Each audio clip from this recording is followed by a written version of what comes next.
Hey, good afternoon. I'm Dennis Sells on behalf of Cumberland County Library. Going to do a couple of blurbs on some books that I've read. Of course, some of us are working from home and miss seeing all the patrons and all my coworkers. But it has given me a time to read and indulge in some books. And the one thing that I've learned through this is, life goes on without sports, without a lot of things. Is March Madness turned into March Sadness. Is we had no basketball, no postseason basketball, which is what I look forward to each and every year. But also the KHSAA postponed, canceled, however you want to say it, the KHSAA Sweet 16 tournament. Which a lot of people make an annual trip up to Lexington or to Bowling Green for the girls. And this year, we didn't get that. And so what I wanted to do, the first two books that I picked out has to do with Kentucky high school basketball. And the first one is How Sweet It Is. It's written by Jarrett Van Meter. And Jarrett is from Lexington. And in this book, he writes, I think it's right at 430 pages, give or take. And he follows three teams around from the first preseason practice until the state championship.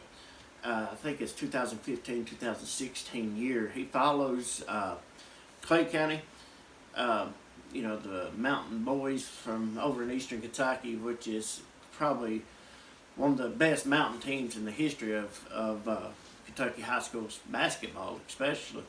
And then he follows Covington Catholic, and of course right up the road he follows Taylor County. And Taylor County had one of the best teams I recall in a long time there during that year. Had a couple of kids that went on that are still playing Division I ball, some playing different collegiate level basketball.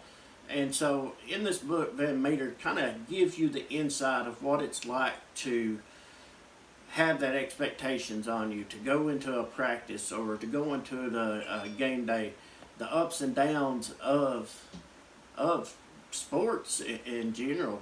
And Van Meter does an excellent job of capturing that and making you feel like you're in that locker room with them or on the sidelines. The coaches opened it up and pretty much let him go wherever you want it to go.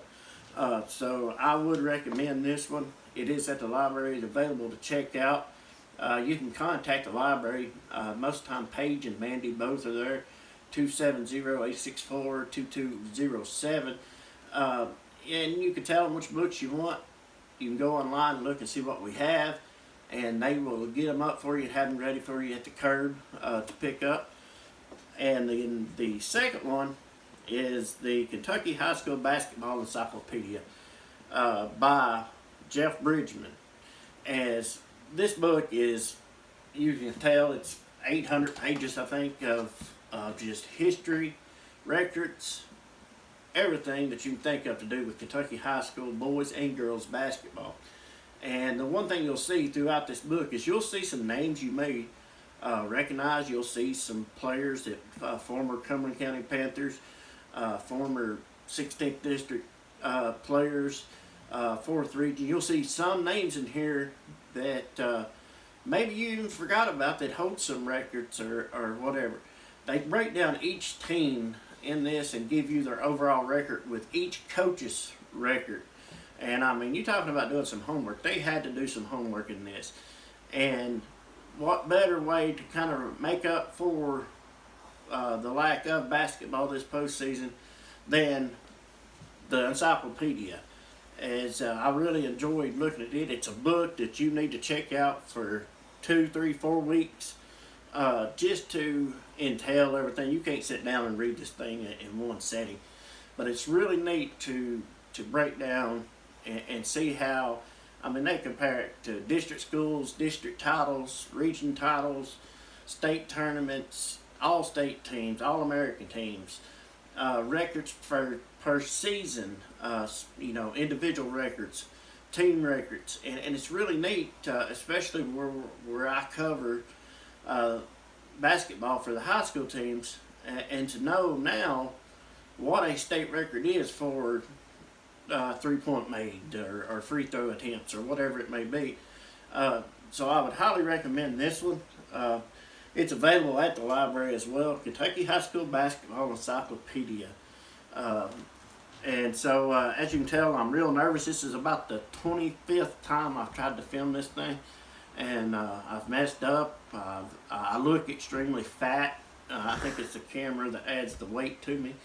But the one thing I want to add to all this is during this pandemic that we're going through, you know, it's a first for every one of us. Whether you're an average Joe or whether you're in the medical field, a doctor, whatever it may be, this is a first for every one of us, and we're going to make mistakes.